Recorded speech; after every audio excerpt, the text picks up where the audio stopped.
Perkenalkan,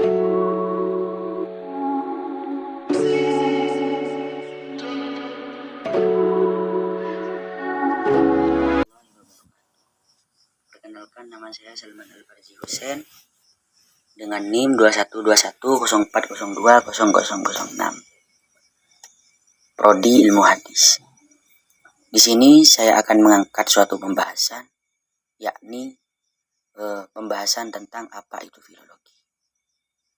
Filologi berkaitan erat dengan ilmu-ilmu lain, seperti ilmu sastra, sejarah, antropologi, dan lain-lain.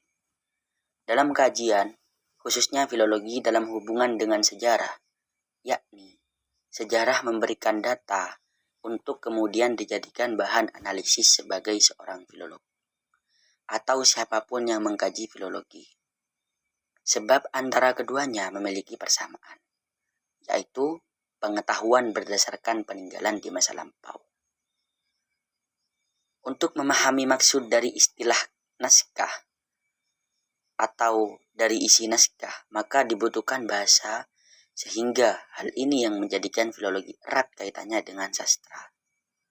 Kemudian dibutuhkan juga ilmu bantu yang dapat memberikan keterangan tentang pengaruh kebudayaan yang berkembang pada masanya.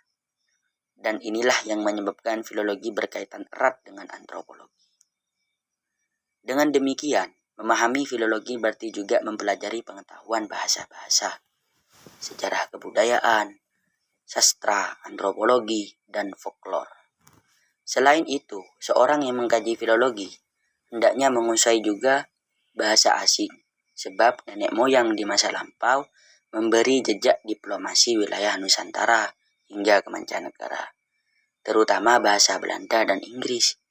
Adapun bahasa lain juga mempengaruhi isi naskah seperti bahasa Arab dan Portugis, hingga peninggalannya kini terdapat di negara asing tersebut.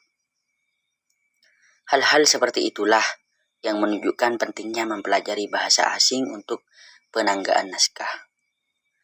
Ada beberapa cabang linguistik yang dipandang dapat membantu filologi dalam pengkajian naskah. Pertama, etimologi yang berfungsi untuk mempelajari asal-muasal sejarah kata.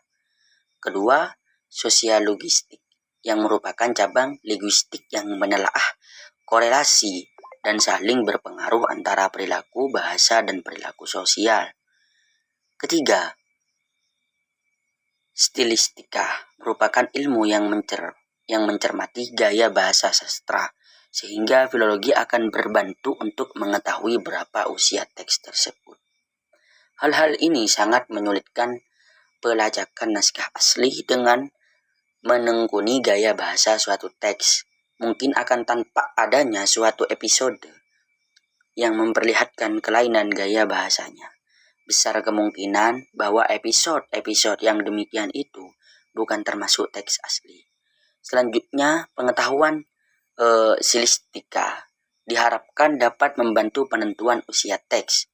Telah dikemukakan bahwa banyak naskah lama yang tidak mencantumkan jatah waktu penulisan atau penyalinan dan nama pengarangnya. Perbandingan gaya bahasa naskah yang demikian dengan gaya bahasa naskah-naskah yang diketahui usianya, meskipun hanya sekedar perkiraan zaman penulisannya. Sekian dari saya. Apabila ada tutur kata yang kurang berkenan, mohon maaf yang sebesar-besarnya. Assalamualaikum warahmatullahi wabarakatuh.